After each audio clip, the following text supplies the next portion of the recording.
한국직업방송과 연합뉴스TV가 함께 만드는 취업 전문 뉴스, 투데이 고용플러스입니다.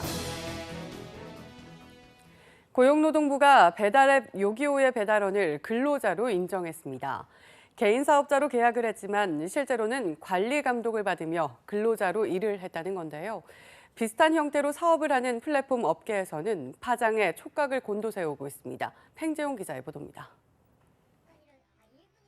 배달앱과 위탁 계약을 맺고 2년째 배달원 근무를 하고 있는 김모 씨는 자신이 개인 사업자라고 생각한 적이 한 번도 없다고 합니다. 계약할 때만 개인 사업자로 적었을 뿐 실제 근무에서는 관리 감독을 받는 일이 태반이었습니다. 출퇴근 확인은 기본이고 배달에 걸리는 시간까지 배달앱 매니저가 점검했습니다.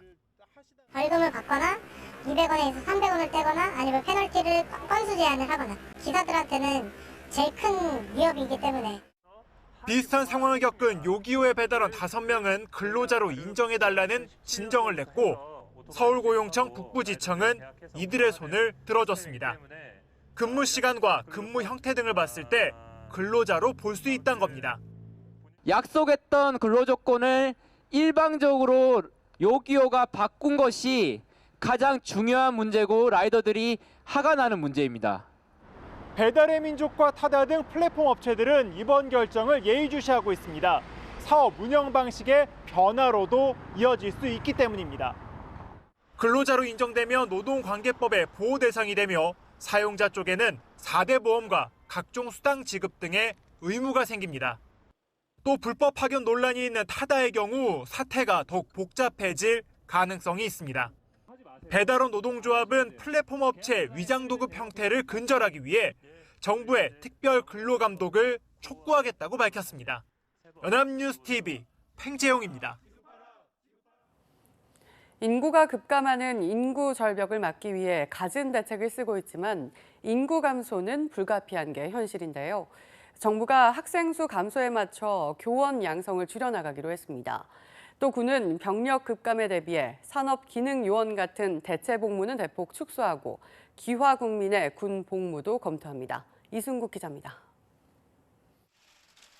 9월에 이어나온 정부의 2차 인구 감소 대책 중 교육 분야 핵심은 학생 수 감소에 맞춰 교사도 줄이겠다는 겁니다. 내년부터 교사 1인당 적정 학생 수 등 새 교원 수급 기준을 마련하기 위한 협의를 시작해 기준이 나오면 기존 교사 양성 계획을 수정할 방침입니다. 당분간은 기존 계획대로 교사를 채용하지만 향후 선발 규모는 줄어들 수밖에 없을 전망입니다. 고령 인구 증가에 맞춰 평생교육도 강화하는데 현재 25세 이상 비수도권 전문대학 입학자에 한정된 성인학습자 특별전형 대상을 완화합니다. 성인 학습자 증가에 대응하여 대학의 특별 전형 요건을 완화하고 성인 친화적인 학사 제도를 더욱더 확대시켜 나가도록 하겠습니다. 병역 자원 감소로 3년 뒤인 2022년까지 상비 병력을 8만 명 줄이기로 한 국방 분야도 대책을 내놨습니다. 우선 현행 27세인 부사관 임용 나이 상한을 2년 올리고 소령 45세, 대령 56세 등으로 정해진 중간 간부의 계급별 정년 연장도 검토합니다.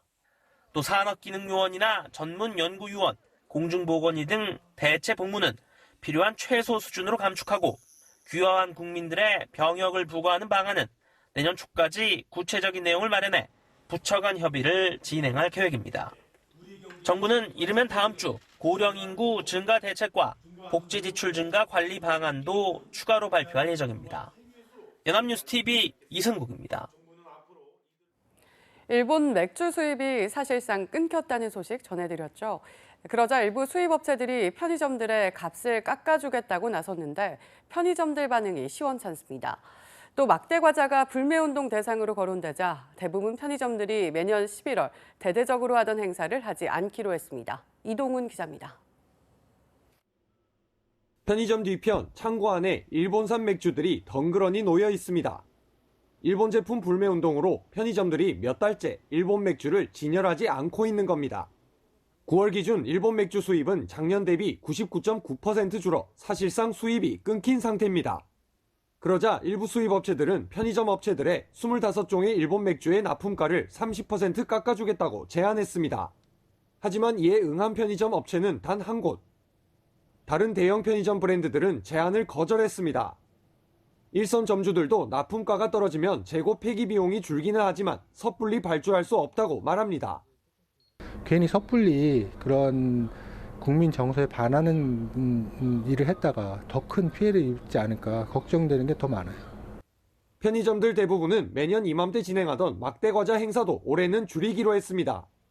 해당 과자가 불매 대상 품목으로 거론되는 데다 최근 몇 년 새 행사 인기가 떨어져 다른 행사에 집중하는 게 낫다는 겁니다. 불매 그게 전혀 없다고 볼 수는 없어요. 근데 다만 이제 뭐 아무래도 이슈가 조금은 있을 수는 있는데 뭐 그게 전부는 아니고 요번엔 또 정부 쪽에서도 이제 코리아 페스타라든가 이런 쪽을 좀 진행을 했잖아요. 한일 관계가 접점을 찾지 못한 채 평행선을 달리면서 불매 운동 역시 과거와 달리 쉽게 잦아들 기미가 보이지 않고 있습니다. 연합뉴스 TV 이동훈입니다. 더러운 공장에서 가공식품이나 식재료를 만든 업체들이 보건당국의 무더기로 적발됐습니다. 특히 이번에 적발된 업체들 모두 이전에도 적발된 적이 있는 곳인데요. 반짝 단속이 아닌 정기 점검 확대가 절실한 실정입니다. 이진우 기자입니다. 작업장 바닥에 검은 때가 묻어 있고 천장에는 곰팡이가 피어 있습니다. 창고 안을 살펴보니 쓰레기 더미와 원료가 뒤섞여 있고 제조 기계에는 찌든 먼지와 기름때가 덕지덕지 붙어 있습니다. 제품명이나 원료 성분, 유통기한 등이 표기되지 않은 포장지에 원료를 보관한 곳도 있습니다. 고춧가루와 들기름, 빵, 김 등 식품을 제조, 가공하는 업체들입니다. 식품의약안전처가 9월 23일부터 한 달간 이들 식품 제조, 가공업체를 점검한 결과 위생이 불량하거나 유통기한 등을 가짜로 표시하는 등 식품위생법령을 위반한 19곳이 무더기로 적발됐습니다. 문제는 이번에 적발된 업체 모두 이미 3년 전부터 2번 이상 적발된 곳들인데 이번에 또 걸렸다는 겁니다. 적발될 때마다 문제된 제품을 폐기하고 영업정지 등 행정처분을 받았지만 그때뿐이었습니다. 빵류, 절임류, 떡류, 다류 등 다양한 제품류 생산업체가 적발되었습니다. 10인 이하의 새 업체이다 보니까 영업자를 포함해서 안전관리 인력이 좀 부족해가지고 반복적으로 식품위생법령을 위반하면 영업정지 일주일부터 시작해 3번 이상 걸리면 영업정지 3개월, 나아가 영업허가 취소까지 될 수 있습니다. 식약처는 이번에 적발된 19곳에 대해 관할 지자체가 영업정지 등의 처분을 내리게 하고 3개월 이내에 개선 여부를 재점검할 계획입니다. 연합뉴스 TV 이진우입니다. 정식 수입 절차를 거치지 않고 몰래 들여온 식품이나 축산물을 불법적으로 판매한 업소들이 단속의 무더기로 적발됐습니다. 아프리카 돼지열병 국내 유입을 차단하기 위해 대대적인 방역 작업이 진행되고 있지만 구멍이 뚫려 있었습니다. 보도에 강창구 기자입니다. 경기도 안산의 한 식품 판매점입니다.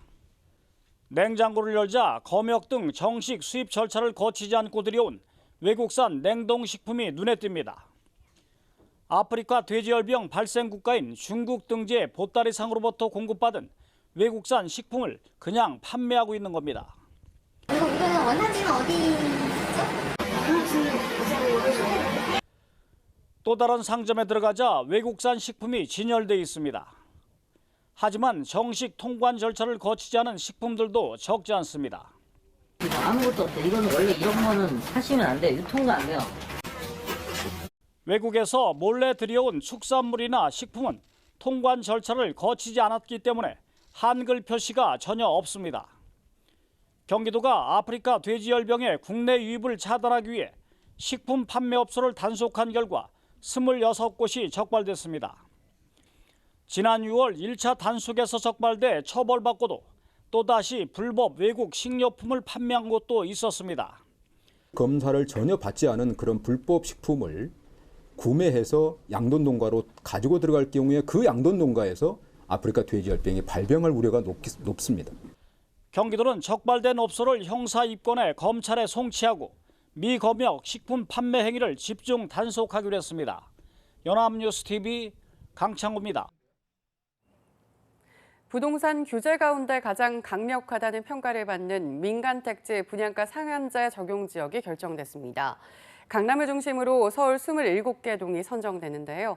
정부는 다른 지역에서 집값 과열 양상이 나타나면 추가로 분양가 상한제를 적용하겠다고 밝혔습니다. 배삼진 기자입니다. 민간택지 분양가 상한제가 적용되는 지역은 서울 8개 구의 27개 동입니다. 강남과 송파, 서초, 강동 등 강남 4개 구에서 22개 동이 선정돼 전체의 80%를 넘었고 마포와 용산, 성동, 영등포구에서 한두 개 동이 포함됐습니다. 이들 지역은 안전진단을 통과한 126개 단지 8만 4천 가구의 재건축이 예정된 곳으로 최근 집값 급등을 주도하기도 했습니다. 정부는 이번 규제가 분양가 오름폭을 줄여 기존 집값 상승을 부추기는 현상을 끊기 위한 것이라고 설명했습니다. 서울 집값 상승을 선도한 지역 중에서 일반 분양 예정 물량이 많거나 고분양가 책정 움직임이 있는 사업장이 속한 구 지역을 중심으로 검토를 하였습니다. 당초 분양가가 급등했던 강북 일부 지역과 경기도 과천, 분당, 광명 등도 후보지로 거론됐지만 이번에는 빠졌습니다. 재건축 공급 물량이 적거나 공급 위축이 우려되는 점을 고려해 좀 더 지켜보겠다는 의도인데 상한제 적용 대상에서 빠진 지역에서 부동산 과열 조짐을 보이면 신속하게 추가로 적용하겠다는 것이 정부 입장입니다. 분양가 회피 시도가 확인되면 분양가 상한제 적용 지역으로 추가 지정하고 시장 불안 움직임이 확대될 경우 모든 정책 수단을 동원하여 추가 대책을 강구하겠습니다. 분양가 상한제가 적용된 지역은 최장 10년간 전매 제한에 묶입니다. 재건축 추진 아파트는 내년 4월 말까지 입주자 모집 공고를 신청하는 경우에만 분양가 상한제 적용이 유예됩니다. 연합뉴스TV 배삼진입니다. 상한제 적용 지역의 아파트 분양가는 주변 시세보다 크게 낮을 것으로 전망되는데요. 이른바 반값 아파트도 등장할 수 있습니다. 소재영 기자입니다. 분양가를 낮추는 데 핵심은 땅값입니다. 정부는 표준지 공시지가 수준에서 택지비를 산정하면 분양가를 주변 시세의 70에서 80% 수준에서 산정할 수 있을 것으로 보고 있습니다. 최근 서울 서초구의 한 아파트 분양가는 3.3제곱미터당 4,800만 원 선인데 분양가 상한제가 도입됐다면 이보다 훨씬 낮을 수 있습니다. 재건축이 추진되고 있는 서초구 반포동 주공아파트의 분양가는 상한제를 적용했을 때 3.3제곱미터당 3천만 원 후반대까지도 낮아질 수 있을 것으로 추산됩니다. 인근 아파트 시세의 절반 정도에 불과한 수준으로 반값 아파트가 등장할 수 있는 겁니다. 분양가는 토지 가격인 택지비와 건축비를 합산해 계산합니다.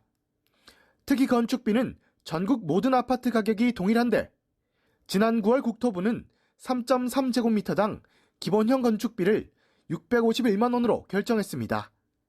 일률적으로 말씀드리긴 어렵지만 저희가 계략적으로 한 5%에서 10%포인트 정도 낮을 거로 저희가 파악을 하고 있습니다. 실제로 분양가가 이렇게 낮게 결정되면 실수요자들의 내 집 마련 기회는 넓어집니다. 하지만 나중에 시세 차익이 커지는 로또 아파트가 될 수 있습니다. 정부는 분양가 상한제가 집값 안정에 기여할 수 있다며 로또 아파트 방지 대책도 마련했다고 설명했습니다. 이제 로또 우려에 대해서는 저희가 전매 제한 기간을 최대 이제 10년까지 연장하는 거로 개선을 하였고요. 그다음에 거주 의무를 새로 이제 부과를 하게 될 겁니다. 한편 재건축 추진 단지들은 분양가 상한제로 조합원 부담이 크게 늘어나는 만큼 사업성이 떨어진다고 반발하고 있습니다. 연합뉴스TV 소재형입니다.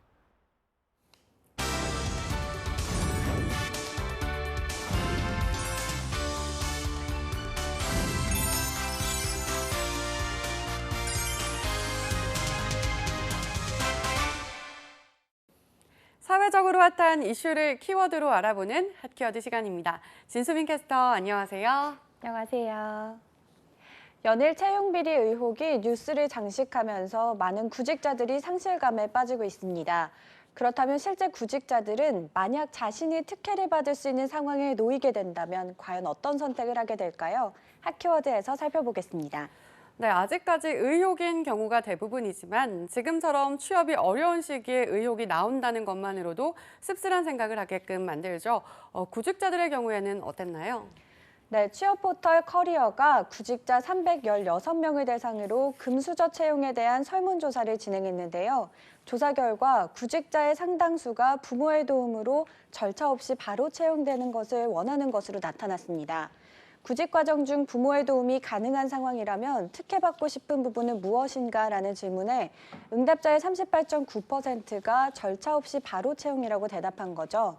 또 2위는 26.9%의 응답률을 보인 면접 절차만 거쳐 채용이었는데요. 서류 절차만 거쳐 채용이라고 응답한 비율은 16.1%로 3위를 차지했고 또 4위는 13.6%가 응답한 각 전형별 가산점이 차지했습니다. 반면 특혜를 받고 싶지 않다는 4.4%에 불과한 것으로 나타났습니다. 네, 단계의 차이였지 대다수의 구직자가 할 수만 있다면 부모의 도움으로 채용에 특혜를 받는 것에 꺼리낌이 없다는 건가요? 그렇다면 다른 사람이 부모의 도움으로 특혜 채용을 받았다면 그 부분에 대해서는 어떻게 생각을 하고 있었나요? 그렇습니다. 그도 그럴 것이 최근 문제가 되고 있는 부모를 통한 특혜 채용이나 청탁 등의 문제에 대해서 구직자의 69%만이 채용은 철저하게 객관적이고 또 공정하게 이루어져야 한다고 답했는데요. 반면 부모의 사회적, 경제적 능력도 스펙이다라는 의견도 30.1%나 됐습니다. 그만큼 금수저로 대표되는 부모가 스펙인 경우도 어느 정도 용인을 한다는 거죠. 네, 스펙 트락 코스, 페이스펙 등 다양하게 스펙을 쌓고 또 갖춘다고 해도 취업이 쉽지 않은 시대니까요. 그래서일까요? 과반이 넘는 구직자가 특혜 채용이 발생했더라도 그것을 부모의 능력이라고 생각한다니 현 사회의 단면을 보여주는 안타까운 결과인 것 같은데요. 네, 그렇습니다. 또 관심 있는 기업이 채용 비리로 문제가 된 곳이라면 과연 어떻게 할 것인가에 대한 질문에도 채용 비리 건과 무관하게 입사 지원을 하겠다는 응답이 63.9%로 절반이 넘었는데요. 채용 과정이 투명하지 않다고 생각되어 입사 지원을 피한다는 그보다 상당히 적은 36.1%였습니다. 네, 만약 문제가 있더라도 평소에 지원을 하고 싶었던 기업이라면 우선 지원을 하겠죠. 저 역시도 마찬가지일 것 같은데요. 하지만 이미 채용 의혹을 접한 상태라면 어떤 채용 과정을 거친다고 하더라도 절차가 올바르게 이뤄졌는지에 대한 의심은 지울 수가 없을 것 같습니다. 실제로 그렇습니다. 구직 활동을 하면서 채용 공정성을 의심한 적이 있나라는 질문에 응답자의 74.1%가 있다고 밝혔는데요. 채용 공정성을 의심한 이유로 특혜 채용이나 채용 비리 등의 뉴스 때문에라는 응답이 가장 많았습니다. 과반이 넘는 50.9%가 응답을 했고 또 채용 기준이 명확하지 않아서라는 응답에는 24.8%의 비율을 보이며 2위를 차지했는데요. 3위는 21.4%가 응답한 채용 과정에서 차별이 있었다고 생각해서 또 4위는 2.6%가 뽑은 이메일이나 온라인 입사 지원 시 열람도 하지 않는 것 같아서 순이었습니다. 네, 이렇게 구직자들의 속마음을 듣고 나니 더욱 씁쓸하다는 생각이 드는데요. 채용 절차가 공정하지 않다고 생각을 하더라도 우선 의심되는 기업도 지원을 한다는 거잖아요. 구직 활동을 하면서 70%가 넘는 구직자가 채용의 공정성을 의심했고요. 대다수의 지원자가 채용 절차에 대한 신뢰를 갖지 못한 채 취업 전선에 뛰어들고 있다는 사실이 참 안타까운 것 같습니다. 그렇습니다. 구직자의 절반이 넘는 52.9%는 금수저들의 들러리가 되었다고 생각한 적이 자주 있다고 밝혔는데요. 가끔 있다는 23.7%, 전혀 없다는 14.6%, 또 별로 없다는 8.9% 순으로 80%에 가까운 구직자가 적어도 한 번 이상은 금수저들의 들러리가 되었다고 생각한 적이 있는 것으로 나타났습니다. 네, 2013년 강원랜드는 두 차례에 걸쳐 총 518명의 하위원 교육생을 선발했습니다. 하지만 얼마 전 청탁에 의한 부정합격이 인정되어 많은 수가 채용 취소 처분을 받았죠. 자그마치 239명이었습니다. 과연 이 뉴스를 보며 구직자들은 과연 어떤 생각을 했을까요?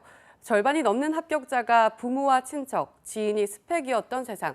그럼에도 구직자들은 내일 다시 합격을 간절히 희망하며 어딘가로 지원 서류를 낼 것입니다.